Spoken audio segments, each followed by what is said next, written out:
గుంటూరు జిల్లా నియోజకవర్గ కేంద్రం ప్రతిపాడు పిహెచ్సి నందుగల ఆయుష్మాన్ ఆరోగ్య మందిర్లో కమ్యూనిటీ హెల్త్ ఆఫీసర్స్ గా పనిచేస్తున్న వైద్య సిబ్బంది గత 13 రోజులుగా విధులకు హాజరవ్వకుండా కలెక్టరేట్ కార్యాలయం వద్ద ధర్నా చౌక్ లో నిరవధిక సమ్మె చేస్తున్నారు. ఈ సందర్భంగా ఏపీఎంసీ జిల్లా వైస్ ప్రెసిడెంట్ గెర్రా వనజ మాట్లాడుతూ ఎన్హెచ్ఎం ఉద్యోగులతో సమానంగా 23% వేతన సవరణ చేయాలని, నిర్దిష్టమైన జాబ్ చార్టును వెంటనే అమలు చేయాలని, న్యాయపరమైన వారి డిమాండ్లను వెంటనే అమలు చేయాలని ప్రభుత్వాన్ని కోరారు.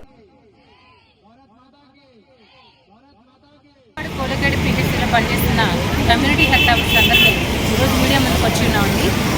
మేము గత నెలలో 24-25 తారీఖులో కూడా విజయవాడ ధర్నా చౌక్లో మేము సమ్మె చేసి ఉన్నాము.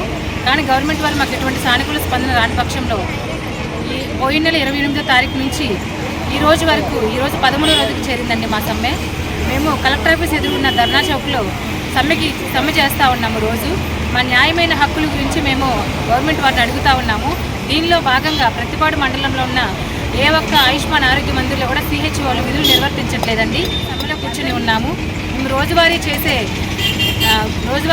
ఉద్యోగాలకి చాలా విఘాతం కలుగుతూ ఉంది. బీపీ షుగర్లు చూయించుకునే వాళ్ళు కూడా చాలా దూర ప్రాంతాలకు వెళ్ళాల్సిన పరిస్థితి వస్తూ ఉంది. మాకు ఊర్లో నుంచి కూడా చాలా ఇబ్బంది కలుగుతూ ఉంది. మాకు చూసే వాళ్ళు ఎవరు లేరు, పట్టించుకునే వాళ్ళు ఎవరు లేరని వచ్చి వెళ్ళిపోతూ ఉన్నారు. ఫోన్లు కూడా మాకు చేస్తూ ఉన్నారు. మేము నిరవధికంగా 13వ రోజు సమ్మెకు దిగి ఉన్నాము. గవర్నమెంట్ వారు కానీ మమ్మల్ని ఇప్పటి నుంచి సంప్రదింపులకు దేనికి పిలవలేదు. మా న్యాయమైన డిమాండ్ కోసం మేము పోరాడుతూ ఉన్నాము. మా న్యాయమైన హక్కులు ఏంటంటే 6 సంవత్సరాలు మేము సిహెచ్ఓలు రెగ్యులర్ చేయాలి.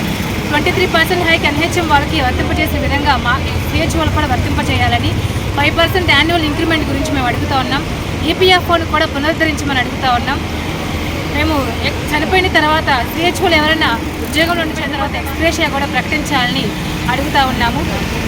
నిర్దిష్టమైన జాబ్ చార్ట్ కావాలని మేము అడుగుతూ ఉన్నాము. అంతేకాకుండా పెండింగ్ ఇన్సెంటివ్స్ వెంటనే విడుదల చేయాలని మేము గవర్నమెంట్ వారికి విన్నవించుకుంటా ఉన్నాము. కానీ గవర్నమెంట్ నుంచి మాకు ఎటువంటి స్పందన రాలేదు. వీళ్ళలో గర్భిణీ స్త్రీలు కూడా చాలామంది వచ్చి ఎండలో ఈ రకంగా టెంట్ల కింద కూర్చుంటున్నా కానీ గవర్నమెంట్ వారు మమ్మల్ని పిలవని పరిస్థితిని, పట్టించుకొని పరిస్థితిని చూస్తూ ఉన్నాము. ఎందుకు మా మీద ఇంత వివక్ష చూపుతున్నారని మేము మీడియా పూర్వకంగా అడుగుతున్నాము.